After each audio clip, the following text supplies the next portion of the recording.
Right now on Up with KREM, a school shooting at an Idaho middle school.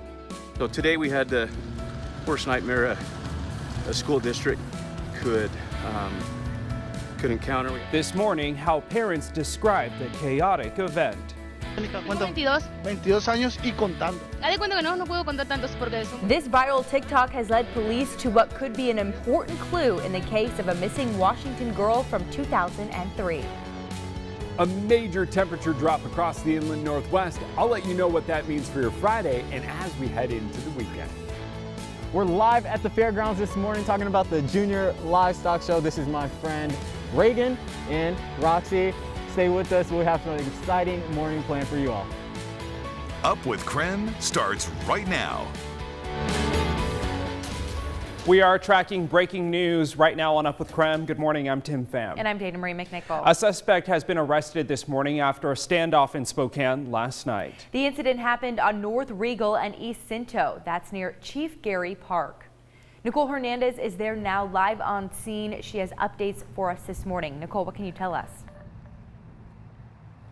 Yeah, so we actually just got an update from the Spokane Police Department. They said that the Spokane Police Department, with help from Spokane PD SWAT, were able to arrest Jeffrey Matlock in this overnight SWAT standoff that ended up happening. It started around 10:30 p.m. last night. That's when our crews arrived, and then they ended up arresting Matlock at 2 this morning. So at least several hours of that standoff. You're taking a look at video from what we have from last night from our crews that went out last night. They say there was about half a dozen police cars on top of that SWAT car here involved in this incident. The suspect was wanted for drug distribution.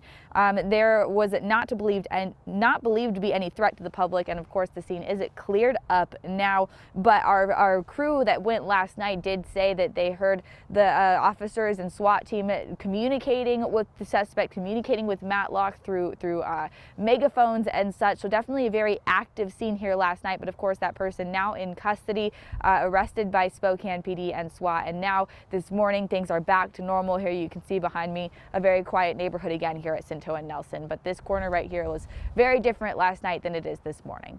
Live in Spokane, I'm Nicole Hernandez. Nicole, thanks so much for keeping us up to speed. Well, today a middle school in southeastern Idaho is closed after a shooting yesterday. 3 people are injured and a suspect is in custody. Now, according to medical officials, all 3 victims suffered non-life-threatening extremity injuries. The local sheriff says a 6th grade girl walked into Rigby Middle School, pulled a handgun from her back and started firing. A teacher was able to disarm the girl until authorities arrived and took her into custody. This morning, a lot of parents say their kids are safe, but some are shaken up about what happened. My phone started blowing up from my other daughter, and she wanted to know if Marin was okay, and I said, why wouldn't she be? She's at school, and she said there was a shooting. And I was in a store up the street, and I just dropped everything, and I just ran out screaming there was a shooting at the school. And I drove over here. I was only half a mile from here, and I drove over and just jumped out of my car and started running. This morning, the sheriff's office is still trying to determine a motive for the shooting. The school staff member that was shot was treated and released. The 2 students were held overnight for observation but are expected to be okay. Well, the last school shooting in Idaho was 22 years ago when a 16-year-old boy opened fire inside the junior-senior high school in Notice. Well, this is a developing story. Of course, we'll keep you updated here on Up with KREM, also on KREM.com. All right, 6:03 now. It is Friday. We made it to the weekend. It's payday for some people. Yes. All the good things. All the good things. I can't think of anything that's not good except, yep, do you see the tree moving behind me? Ooh, yeah, that wind cuts right through you this morning. I am standing here going, whew. You could have brought the coat, Jeremy, the overcoat. Yeah, well, when I left my house this morning, it was 54 degrees, and I went, well, it only dropped by 10 degrees. That can't be too bad. Turns out, I should remember that temps in the mid-40s is cold. Pro tip. Pro tip, 45 degrees is cold. All right, early on this morning, we've got a little bit of cloud cover. That's sticking around over Coeur d'Alene for the next little bit, but above me here in Spokane, it's clearing out. Off to the east, it's nothing but blue sky, and that is what is going to take us into the morning. So if you like sunshine and cool temps, today's your day. It even has the kind of a cool spring day smell. It's been a while since I've been able to smell this. This is wonderful. 52 in Sandpoint this morning, 49 in Coeur d'Alene. I think you are going to cool down just a little bit more up in Sandpoint early on today, so be ready for it.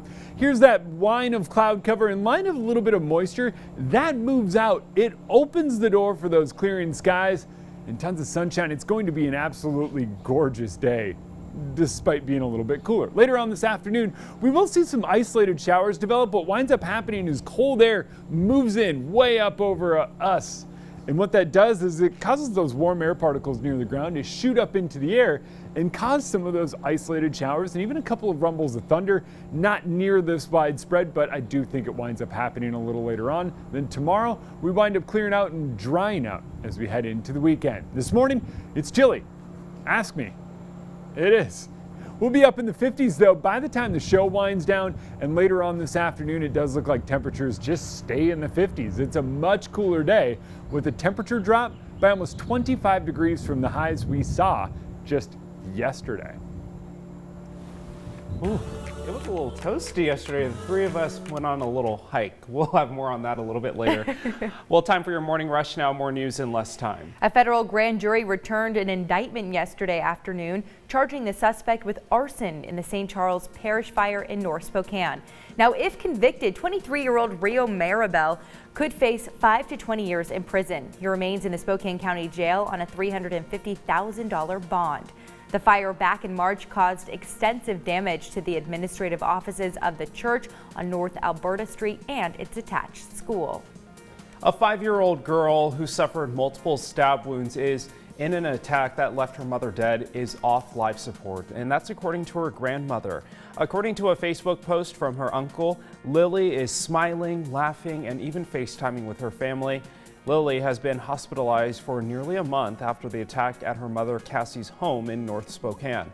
Cassie was found dead from multiple stab wounds on April 11th, and we are intentionally not sharing their last names to protect the child's privacy. Now, the suspect in the attack had been in a relationship with Cassie, and he is currently in custody awaiting trial. His bond was set at $1.5 million. Governor Inslee is expected to take action today on the Fair Start for Kids Act. It will require the state to expand access to early learning and child care programs. The bill action is set to happen at 10:30 this morning in Olympia during a Child Care Provider Awareness Day celebration. Wildfire season is almost here, and Washington State researchers are focusing on trees dying from insect infestations. The tree you see in gray are dying and more likely to catch fire. It used to be a problem mostly on the east side of the state, but a drought in 2015 really pushed the problem west. In Western Washington, the root disease is just as impactful, if not more, as it is on the east side. The state monitors the health of forests by taking aerial photos because of the pandemic. Last year was the first time they were unable to take those pictures in 73 years. And that is your morning rush. More news in less time. Let us know what's happening in your neighborhood by using the hashtag #UpWithKREM on social media. Well, Mother's Day, it's this Sunday, so this is your last reminder from the Up with KREM team to get a card or a gift or send flowers. This morning, we're asking you to share your last text message you got from your mom. Send it to us, 509-448-2000. You can see your message here on the screen. Someone said, you can't keep getting mad at people for sucking the life out of you if you keep giving them the straw. Hey, some advice, motherly advice. Motherly advice. For your Friday. I just guessed what mine would be, and I thought it would be call me.